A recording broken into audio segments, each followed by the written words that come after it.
기본기가 먼저 되고 느낌을 찾는 게 제일 중요해요.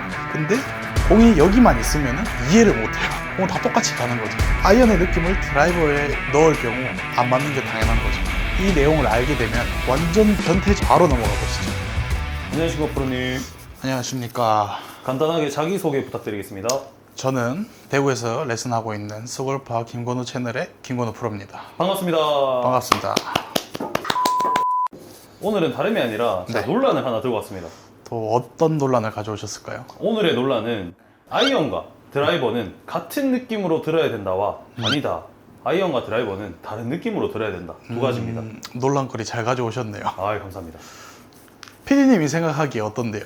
저는 무조건 같은 느낌으로 들어야 된다고 생각하는 사람입니다. 그래서 잘 맞아요?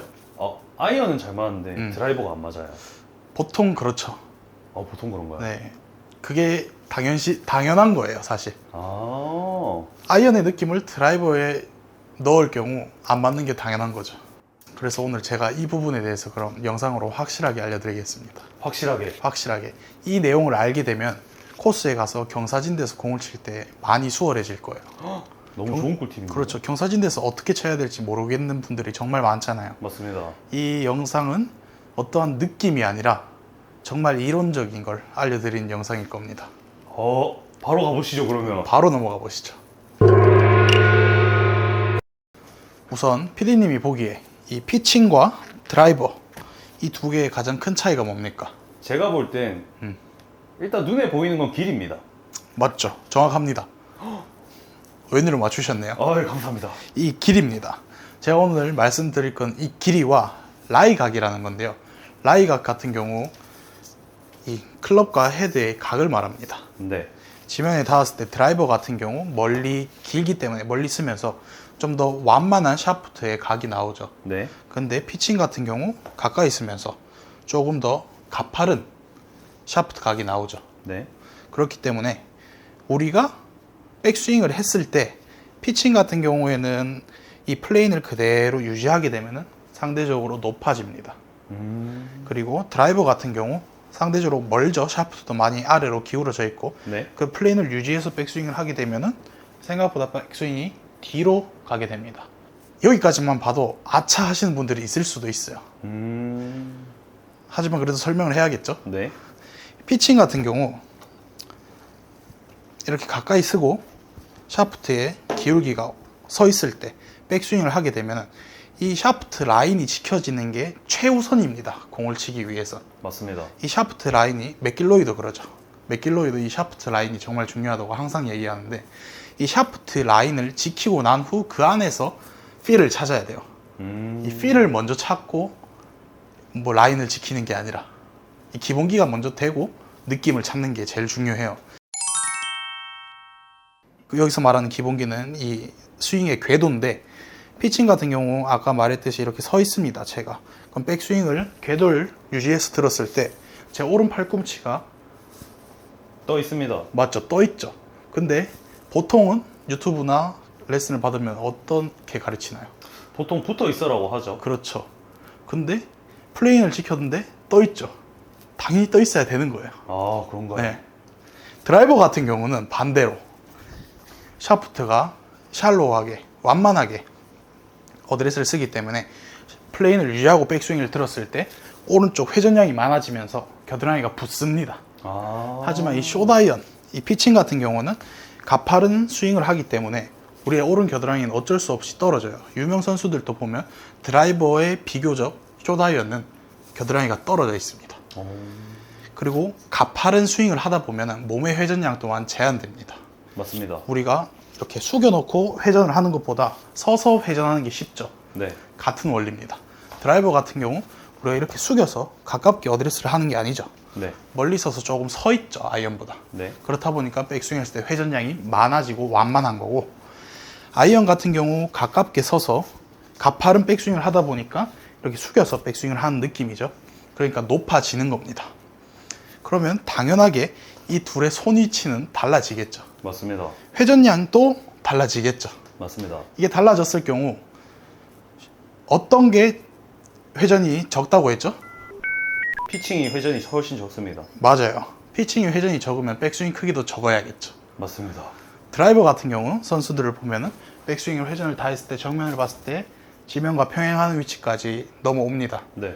완만하게 회전이 많기 때문인데 이 피칭을 가지고 그만큼 백스윙을 하게 될 경우 리버스 피봇이라든지 스웨이라든지 아니면은 손목이 여기서 안정성을 잃고 이렇게 넘어가 버리던 건지 이런 문제들이 또 나오죠. 네. 아까 인트로 때 말씀드렸듯이 경사진대서 치는 것 또한 이 원리와 같습니다. 우리가 아이언으로 예를 들게요. 이번에는 네. 훅라이예요. 내 발보다 공이 위에 있어요. 이런 산에 가버렸어. 네. 공을 절로 쳐야 돼. 그렇게 되면 이렇게 어드레스를 하겠죠. 조금 짧게 잡고. 네. 이렇게 됐을 경우 우리가 백스윙을 높게 들까요? 무조건 낮게 들어야죠. 그렇죠. 본능적으로 낮아지는 거예요. 그거. 네. 우리가 본능적으로 이 샤프트에 대해서 이해를 하고 있다는 거예요. 근데 공이 여기만 있으면은 이해를 못 해요. 네. 인정을 안 해요. 맞습니다. 항상 다 똑같은 느낌으로 들으려고 하니까 공은 점점점 궤도에서 벗어난 언밸런스하게 공이 맞는데 이렇게 훅라이가 돼 있을 때는 과한 훅라이입니다. 설명을 위해서 과하게 보여드리는데 백스윙을 했을 때 우리가 완만하게 들면서 회전이 충분하게 됩니다. 반대로 공이 내 발보다 낮아요. 네. 이런 슬라이스 라이가 되면 채가 어떻게 되죠? 바짝 서 있습니다. 그걸 쓰겠죠. 네. 아까 채가 쓰면은 회전량이 줄어든다고 말씀드렸어요. 네. 그러면 백스윙을 들면은 회전이 이게 최대겠죠. 네. 여기서 내가 더 들고 싶어서 이렇게 해버리면 우리는 그 경사에서 밸런스를 잃는 거예요. 그럼 타점은 보장할 수가 없는 거죠. 아까 얘기했듯이 채가 쓰면은 백스윙 크기가 줄어든다, 회전량이 줄어든다 말씀드렸죠. 네. 그러면은 피칭을 원래 130 봐요. 근데 슬라이스 라이가 심할 때는 어떻게 해야 되겠습니까? 조금 포기해야겠네요. 그렇죠. 그냥 9번을 편하게 치는 게 정답인 거죠. 회전량이 원래만큼 나올 수가 없어요. 훅라이 같은 경우에는 우리가 회전량이 많아질 수 있기 때문에 저는 제 거리를 봅니다. 헤드가 다칠 위험도 있기 때문에 거리가 멀리 갈 수도 있다 생각해서 저는 거의 제 거리를 보고 슬라이스 라이 같은 경우 저는 한 클럽, 두 클럽 더 봅니다. 이거 꿀팁이네요. 네, 완전. 그렇죠. 꿀팁이죠. 슬라이스 라이 같은 경우 우리 몸의 회전이 제한되기 때문에 원하는 만큼 칠 수 없고 훅라이 같은 경우에 우리 회전이 좀 더 잘 되기 때문에 저는 강하게 휘두릅니다. 근데 이거 되게 좋은 꿀팁인 게 저희 라운딩 나가면 평시보다 굴곡진 곳이 훨씬 많잖아요. 대한민국은 90%가 팁박스 말고는 다 언듈레이션이 있다고 생각해야죠. 너무 좋은 꿀팁입니다. 그렇죠. 사실 이런 이론을 다루는 게 유튜브에서는 좀 자극적이지 않아서 안 될 것 같아요. 네. 그래도 너무 좋은 정보라 많이 봐주시면 좋겠습니다. 그렇죠. 그럼 감사하죠. 프로님 말씀하신 이론대로 네, 모든 백스윙의 느낌은 조금씩 다 달라야 된다고 하셨잖아요. 맞아요. 근데 제가 옛날에 배울 때는 쟁반을 받치듯이 백스윙을 들어라 라고 배웠는데 쟁반을 받치듯이 들면 드라이버도 쟁반을 받쳐야 되고 아이언, 피칭 모두 쟁반을 받치듯이 들어야 되는데 그럼 그건 잘못된 건가요? 일단 분명히 말씀드린 게 제가 가르치지 않았어요. 네, 맞습니다. 이것도 똑같은 게 이렇게 피칭 같은 경우는 가파르게 백스윙이 되다 보면은 플레인 라인을 지키다 보면 쟁반을 받치는 느낌이 확실하게 들 수도 있어요. 네. 근데 드라이버 같은 경우 회전량이 많기 때문에 쟁반이 오히려 좀 덜 받쳐져요. 맞습니다. 네. 쭉 완만하게 둘러서 가기 때문에 쟁반이 받쳐지는 느낌이 덜하고요. 저는 오히려 이렇게 짧은 클럽일수록 채가 이렇게 논다고 생각을 해보면은 쟁반이 더 잘 받쳐지겠죠. 그래서 숏아이언은 조금 쟁반이 받쳐지는 느낌이 있다면 롱클럽으로 갈수록 점점점 사라지는 거죠. 그럼 모든 클럽을 쟁반을 받치듯이 드는 건 옳지 않은 판단이네요. 오류가 나올 수 있죠. 네. 그럼 프로님이 말씀하신 대로 모든 느낌을 좀 다 다르게 들어야 된다고 하셨잖아요. 네. 근데 그거를 동일시하게 하는 선수를 제가 봤거든요. 모든 클럽의 길이를 다 똑같이 맞췄던 선수를 봤습니다. 저는. 생각보다 많은 걸 아시네요. 감사합니다. 디셴보죠, 디셴보. 디셴보 선수인가요? 네, 이번에 리브 골프 코리아 우승한 디셴보 선수가 모든 아이언의 길이를 6번 아이언으로 통일해서 칩니다. 그게 가능한가요, 근데? 규정상 아무 문제 없어요. 근데 정말 똑똑한 게 모든 채의 샤프트의 기울기나 길이가 똑같아 버리니까 그냥 페이스의 각도만 다릅니다. 그러면은 생각해보면 모든 백스윙의 손의 위치와 회전량이 일정하기만 하면은 공은 다 똑같이 가는 거잖아요. 와, 그럼 거리만 달라지겠네요. 완전 변태적 지니어스죠. 와, 존경스러워요. 멋있네요, 진짜. 저는 고정관념 때문에 그렇게는 못 하겠어요. 근데 아, 아쉽습니다. 네, 이 대한민국 사람이잖아요. 클럽은 원래 다 길이가 다른 거예요. 맞습니다. 이거 다 똑같이 하기에는 조금 아직 무섭다. 프로님, 오늘도 이렇게 너무 좋은 정보 가르쳐 주셨는데 네, 예쁜 스윙 하나씩 보여주셔야죠. 알겠습니다. 그러면 피칭 하나, 드라이브 하나 보여드리겠습니다. 네. 오늘의 킥은 샤프트의 기울기, 길이에 따라 우리의 백스윙의 손의 위치와 회전량과 헤드의 위치는 다 달라져야 됩니다. 맞습니다. 그렇기 때문에 어떠한 느낌을 통일시 하지 말고 이 샤프트가 가야 되는 길 먼저 이해하신다면 경사진대에서도 조금 수월한 스윙을 할 수 있다. 이 얘기를 드리고 싶습니다. 우선 피칭부터 쳐보겠습니다. 상대적으로 피칭은 채가 가파르게 서 있죠.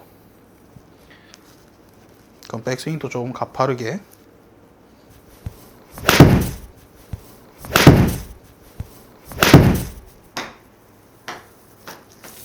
와, 잘 치시네요, 역시. 감사합니다. 이번엔 드라이버. 드라이버 같은 경우 채가 샬로우하게 조금 완만하게 있죠. 완만하게 있다 보니까 백스윙 자체도 궤도가 완만하게 조금 들려야 조금 플레인에 벗어나지 않는 스윙이죠. 네. 피칭과 비교적 완만하다는 얘기입니다. 무조건 완만하게 들라는 얘기가 아니에요. 네, 알겠습니다. 그리고 아까 디셈보 얘기를 해서 그런데 디셈보는 백스윙이 정말 높습니다. 높나요? 네, 높아요. 근데 일반적인 어드레스를 하고 백스윙을 높이는 게 아니고 원플레인을 하기 위해서 드라이버 또한 이렇게 세웁니다. 오. 이렇게 어드레스를 해요. 디셈보를 보면. 굳이 그렇게 하는 이유가 있나요? 역학적으로 높은 곳에서 떨어지는 파워가 더 강하기 때문에 디셈보는 일반적으로 어드레스를 해서 언밸런스하게 올리는 게 아니라 애초에 높은 백스윙을 가지고 높은 백스윙 탑을 만드는 거죠. 오. 진짜 똑똑하다니까요. 진짜 똑똑하네요. 근데 저는 저랑은 좀 안 맞는 것 같아요. 저는 일반적으로 칠게요.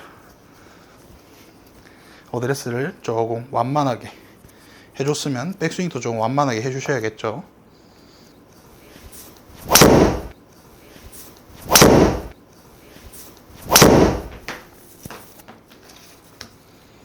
와. 페이드가 났네요. 가볍게 쳐도 280. 잘 치시네요, 프로님. 감사합니다. 골프는 뭐라고요? 자신감. 자신감입니다, 여러분. 고생하셨습니다. 고생하셨습니다. 연습만 하면 호흡이